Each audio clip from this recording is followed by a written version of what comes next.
Growing up, I heard Jamaican music all around the household. So I feel like just that complete vibe is embedded in my DNA, regardless. There are some Jamaican songs that I listen to here and there, but most of my Jamaican music that I listen to comes from just backyard barbecues when I'm with my family. In my free time, when I try to study Jamaican culture, I be going to stuff like Bob's Cartel. You Jamaican? The showmanship that we displayed, a lot of that shit come from dancehall culture. And I don't think people really understand this whole hip hop shit was birthed from Jamaica. Welcome back to the channel. Previously on Super Rich Stars Who Are Jamaican, we revealed some mind-blowing rappers, from XXXTentacion to the notorious B.I.G., who all share one unshakable truth: Jamaican roots. And let's be honest, based on the comments, some of you weren't fully impressed. Some of you said, nice list, but where are the heavyweights? Where are the shockers? So guess what? We listened, and now we are back with a list even more iconic, more controversial, and more rooted in legacy. And here's our question of the day. Tell us in the comments, which year did Biggie Smalls perform in Jamaica for the first time?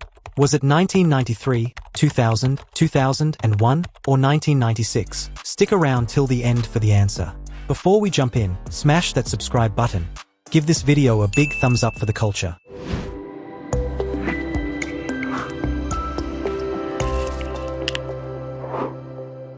Let's kick things off with a name that stirs the pot every time he logs in: DJ Academics.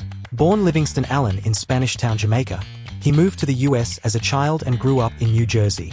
He's not a rapper, that's true, but his voice is one of the loudest in the game. Say again? Twitch rants, podcast breakdowns, viral interviews. He's part media, part instigator, all personality. Love him or hate him, Academics has built a multi-million-dollar brand by doing what Jamaican culture has always done: speak up, stay loud, and stay relevant. His accent slips through when he's angry. And his energy? Straight yard man. Act! You have a phone full of men's and men's. Boy! You are the batty boy. How you talk to, dog? He might not be everyone's favorite, but make no mistake, he is a cultural force. And his Jamaican identity? Not up for debate. Never! You see me? Me a real Jamaican, or Jamaica me born. None of them can style me. From commentary to foundation, the cornerstone. The father, or depending who you ask, one of the godfathers of hip-hop itself, DJ Kool Herk. Clive Campbell, born in Kingston, Jamaica, changed the world on August 11, 1973, at a humble party in the Bronx. Using two turntables to loop the breaks in funk records, Herk invented the breakbeat, which became the heartbeat of hip-hop. But here's the twist. What Herk did wasn't new in Jamaica.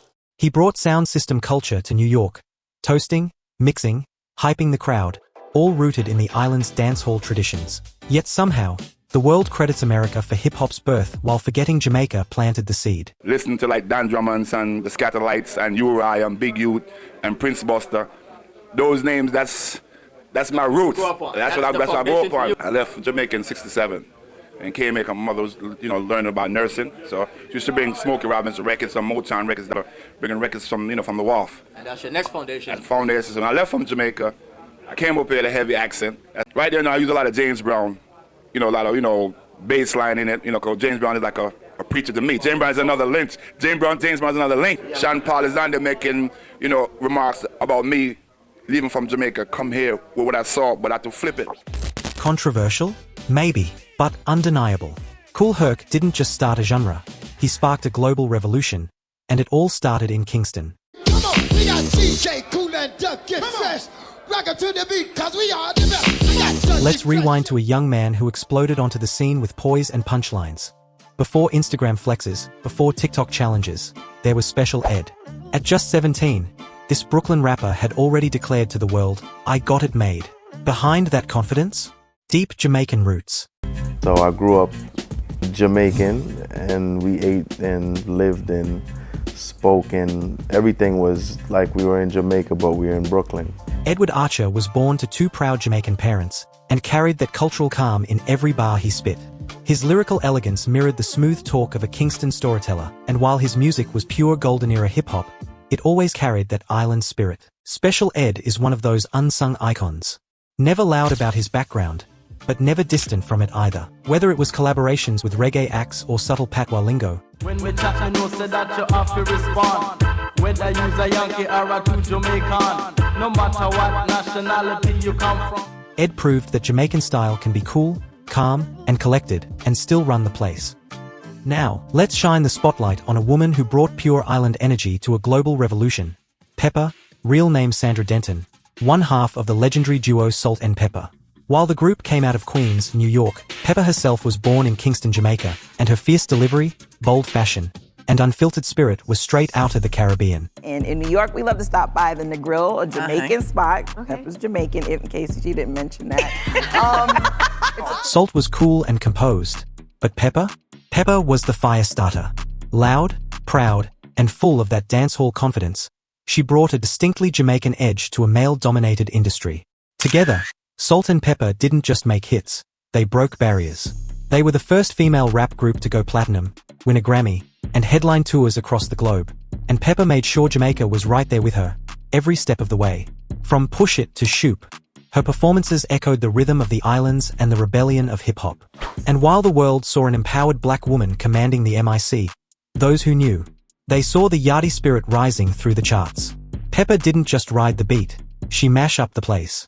Come on, y'all. Push it. Somebody say yeah. Say oh yeah. You can't mention conscious hip-hop without bringing up KRS-One, the teacher. Born Lawrence Parker to Jamaican parents in the Bronx, KRS-One brought intellect and energy into the booth. His tracks weren't just songs, they were lectures. Sound of the Police? A protest. Criminal Minded? A blueprint. He fused Caribbean cadence with revolutionary lyrics, tapping into both island rebellion and Bronx survival.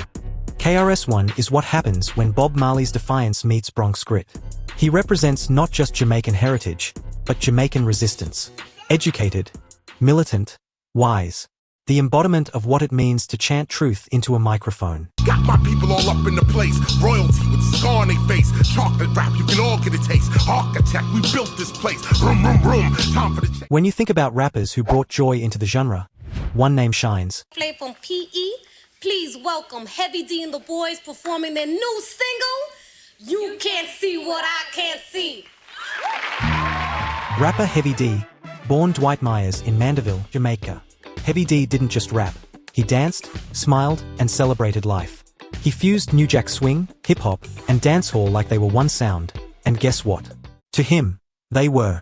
He repped Jamaica hard, constant visits, flag-waving, patois-laced ad-libs. Heavy D was proud, and even in the suits and choreography, that island rhythm never left. Gone too soon, but his legacy lives. A joyful giant with a massive influence. Jamaica didn't just raise him, it moved through every beat he made. I got nothing but love for you. Nothing but love for you, baby. What you got? I got nothing but love for you, honey. Now let's step behind the MIC and into the booth with Pete Rock, a producer's producer. I only aspire to affect the masses the way he has. That's how you know that like you're a legend, because you could come out at any time.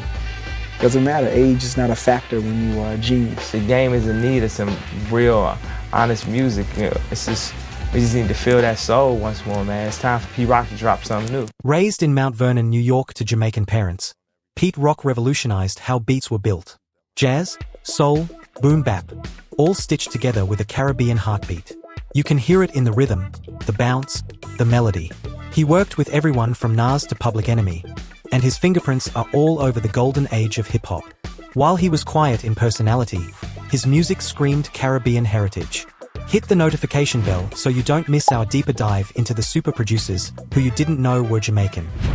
We shift from the cosmic to the raw, and enter Zeus, a trap artist straight out of Kingston who took Atlanta by storm. I'm born and raised in Kingston, Jamaica, you know what I mean? It's a third world country, a very, very small island in the Caribbean. His music? Explosive. His voice? Unmistakable.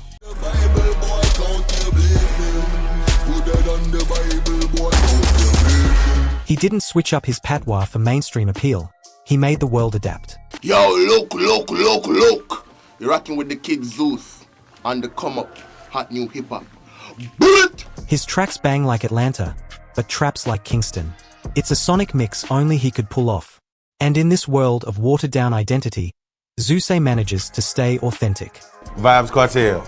That's where he told you to kill somebody. Yo, free the world boss, you know? Free the world boss, man, you know what I mean? If you're vibing with the legacy, hit that like button. It helps us push the culture forward, and drop a Jamaican flag emoji if you're proud of these roots. Now to the north, Cardinal Official. the man who made it cool to be Caribbean in Canada. Regarded as one of Canada's leading musical achievers, Cardinal Official is best known for his dancehall-infused blend of hip-hop. Born Jason Harrow, Cardinal fused dancehall with hip-hop long before it hit the algorithm.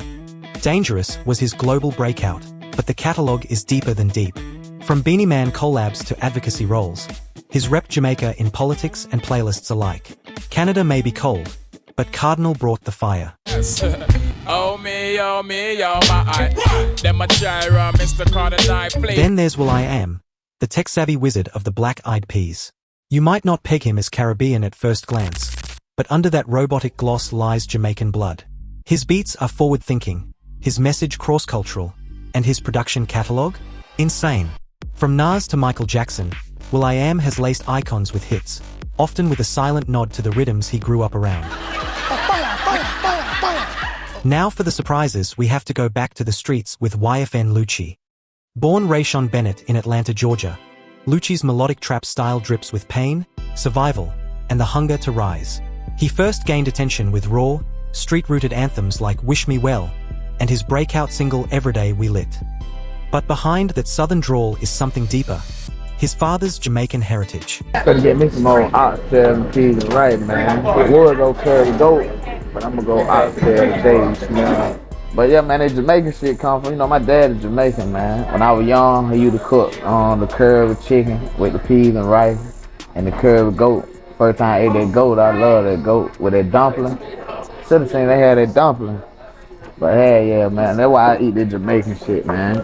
Right now, there's some little oxtail, though, You see it in his swagger, hear it in his lingo. Raised in a tough zone, he credits his upbringing and island influence for the resilience in his voice. He's fresh off a prison sentence related to a high-profile case that made headlines. But now, he's back, locked in on his craft, and focused on feeding his family. Lucci's kept pushing forward.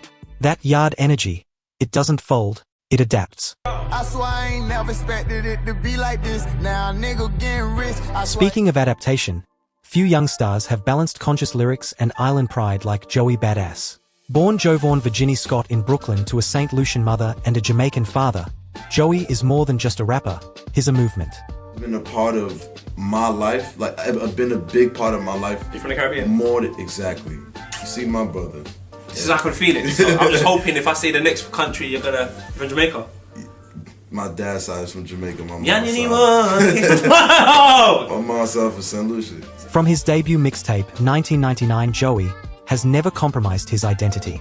He often refers to himself as Joey Badmon, a nod to his Jamaican lineage and the reggae influence that shaped his world. His cadence sometimes mirrors patois, and his collaborations with Jamaican artists like Lila Ike show that he's not just honoring the culture, he's actively engaging with it. Spiritually, Joey blends New York grit with Caribbean soul. Whether acting on the hit series Raising Kanan or performing on global stages, his essence stays rooted. Now stepping into the new era of digital dominance, we land on NLE Choppa, born Bryson LaShawn Potts. I'm in Jamaica with Shotta, eating jerky chicken, no lobster. At just 21, he's already left his mark as one of the most talked about Gen Z rappers. But did you know? His mother's Jamaican roots are the silent power behind his evolution. Reggae, I'm half Jamaican. Reggae? I don't even know that. You're half Jamaican? I didn't know that. I'm Jamaican myself. For real. Yeah. My mom was born in Kingston. Okay, I was born in Clarendon. Oh, for real? That's what's up, bro. Choppa's viral success came through his explosive Shotta Flow series, a high-energy trap saga inspired not just by his lifestyle, but also his love for classic Jamaican cinema. Yo, spread the word. Top Shotters are back. The name Top Shotta isn't just branding, it's homage. Films like Shotters gave him his moniker and much of the swagger he brings to his music videos. And beyond the bravado, his journey into veganism, herbal healing, and spiritual discipline, also born from Caribbean traditions passed down in his household. He doesn't just rap, he transforms pain into purpose, and Jamaican culture into digital rage. How important is your Jamaican roots to you then? It's extremely important, from the food to the cookouts, the music I heard, growing up with my grandmother. All of these things play a big part, a big role in who I am. Just being able to listen to Bob Marley and Chopper Ranks growing up, it made me more of a musical being. Just when you think you've heard the last name, we've got one more that flips the whole list on its head. the one who brought New York drill to the world stage, was shaped by island roots. All of my comments and screaming my name while I'm in the club, throwing them hundreds and fifties and ones. Pop Smoke, they know I'm wildin' if I'm on the island, I'm snatching the set. Pop Smoke. Born Basha Baraka Jackson in Brooklyn to a Jamaican mother Audrey Jackson, this star didn't just make waves, he redefined an entire genre. Before pop, Brooklyn drill was scattered. After pop, it had a face, a sound, a legend. His deep growl, tight flow, and unforgettable presence turned tracks like Welcome to the Party and Dior into international anthems. But behind the designer shades and bulletproof beats was the spirit of a young man raised by a Jamaican mother who instilled discipline, vision, and pride. My Jamaican side, you know what I'm saying? But all the doggies is Jamaican. You know what I'm saying? So I grew up, my Panamanians, but you know, doggies, I go to school with bare Jamaicans. So if you hear like lingo, when we are talking and shit, like Wagwan or Chargy, yeah, my dog, yeah, get me. All them ways, them, like, we all that lingo. Like he visited Jamaica before his rise to fame, grounding himself in the roots that would eventually guide his legacy. In interviews, he once said, "Jamaican people move different. We don't talk too much, we just do. That's silent confidence, that's yard DNA." And when he roared into the MIC, it wasn't just Brooklyn speaking, it was Jamaica too. We've been talking like that. Straight up. Like pre-Wagwizzy, Wagwan, what's going on, what's up, you know what I'm saying? Like, that's all lingo, we've been talking like that, you know what I'm saying? Little food and that, little ackee and saltfish. Yeah, you know what I'm saying? Oxtail gravy and thing. Okay then. You know what I'm saying? I'm not really doing all the ackee and saltfish thing, but I want to eat a little rice and peas and oxtail gravy, you see? Pop Smoke's time in the spotlight was tragically short, but his impact on American drill, fashion, and youth culture will echo for decades. His flame may have been snuffed out early, but his fire? Eternal. Here I come with love and not hatred. Show me goodness and mercy. Yeah, big. Welcome to the party. Yeah, you're the fucking who. Yeah, welcome to the party. No. Jamaica thing. Hold up. What do all these artists have in common? They weren't just influenced by Jamaica, they were forged by it. In sound, spirit, and swagger. If you guessed 1996 for the Biggie question, you're right. He touched down and turned up in Jamaica that year, and the footage is legendary. Car accident and shit, I was gonna cancel the show, but I was like, that. All my people is from Jamaica, I'm coming out here to represent for the whole JA. This is CaribScope Daily, celebrating roots, rhythm, and royalty. Drop a like. Tell us who shocked you the most. Subscribe and turn on that bell, because more Caribbean content is coming.